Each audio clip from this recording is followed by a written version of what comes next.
Hello guys, welcome to the channel. अभी अभी आपने ऐसे आर्टिकल पढ़े होंगे जहां पर इसराइल का सबसे बड़ा पोर्ट एक इंडियन कंपनी ऑपरेट करने वाली है।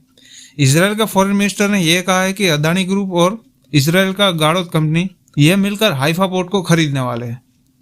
अब ये बात ऑफिशियली भी आ चुकी है। हाइफा पोर्ट मोस्ट प्रोबेबली 1-2 सालों में अदानी ग्रुप खरीद लेगा और ये इसराइल का सबसे बड़ा पोर्ट है। इसराइल का सबसे ज्यादा ट्रेड हाइफा पोर्ट से ही होता है।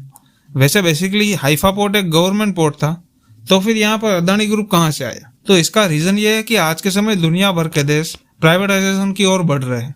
इसी वजह से सरकार को खर्च कम आता है और सरकारें फिर इन पैसों को दूसरे सेक्टरों में लगा सकती है या फिर इन्वेस्ट कर सकती है। इंडिया में भी प्राइवेटाइजेशन हो रहा है। अब इसराइल भी प्राइवेटाइजेशन की ओर जा रहा है, क्योंकि इसराइल की सरकार को भी पैसे चाहिए, फंड चाहिए, ताकि सरकार के पास ज्यादा पैसे आए और दूसरी जगहों पर निवेश कर पाए। जानता है आगे वीडियो में कि इसराइल ने इंडिया को ही क्यों चुना हाइफा पोर्ट के लिए। अब इसराइल का हाइफा पोर्ट कितने पैसों में बिकेगा? तो उसमें इसराइल की सरकार को $1.18 बिलियन मिलेंगे और फिर इस पोर्ट की थोड़ी अपग्रेडेशन भी होगी, इसलिए यह प्रोजेक्ट $2 से $3 बिलियन के बीच में जाएगा।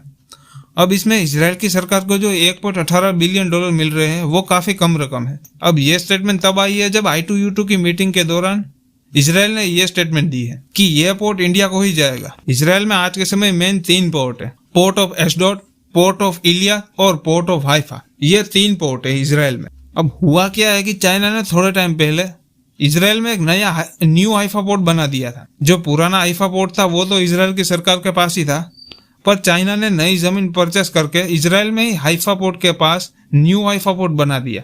इसी की वजह से अमेरिका भी इसराइल से काफी नाराज था, क्योंकि अमेरिका तो चाइना को एक सिक्योरिटी थ्रेट ही मानता है और न्यू हाइफा पोर्ट का सारा कंट्रोल चाइनीज कंपनी के पास था। इसी वजह से यूएसए ने काफी सुनाया था इसराइल को कि $290 मिलियन के लिए आप लोगों ने चाइना को इसराइल में पोर्ट बनाने की परमिशन कैसे दे दी? इतने थोड़े अमाउंट के लिए चाइना को अपने घर पर बिठा लिया। अब इसराइल को भी समझना चाहिए कि चाइना एक मीठा जहर की तरह काम करता है। वो पता भी नहीं लगने देता और देश को बर्बाद कर देता है। ये डील 2019 में हुई थी, तब कोरोना इतना फैला भी नहीं था, इसीलिए चाइना पर किसी की नजर भी नहीं गई और चाइना ने इसराइल के साथ चुपचाप ये डील साइन कर ली। अब यूएसए को यह तो पता था कि न्यू हाइफा पोर्ट है वो तो चाइना को मिल गया। अब जो ओल्ड हाइफा पोर्ट है ये चाइना के पास नहीं जाना चाहिए। अभी के टाइम में तो इसराइल पर यूएसए का काफी प्रेशर रहा होगा कि ओल्ड हाइफा पोर्ट चाइना को न मिले, इसलिए इसराइल के पास भी कोई ऑप्शन नहीं बचे थे, क्योंकि यूरोप से तो कोई कंपनी आने नहीं वाली थी और रशिया पर सैंक्शन लगे हुए थे। चाइना को तो वैसे ही यूएसए अलाउ नहीं करेगा और फिर घूम फिर के इंडिया ही बचता है जो इसराइल में इन्वेस्ट कर सकता है। और यूएसए का भी दबाव होगा कि ये पोर्ट इंडिया को ही मिले। अदानी पोर्ट को भी ये अपॉर्चुनिटी मिल गई, इसीलिए अदानी ग्रुप ने भी इसराइल की ये ऑफर एक्सेप्ट कर ली। ये अदानी पोर्ट के लिए एक अच्छी न्यूज है, क्योंकि अदानी पोर्ट का भी एक ड्रीम है कि वो 2030 तक अदानी पोर्ट दुनिया की सबसे बड़ी पोर्ट ऑपरेटिंग कंपनी बने।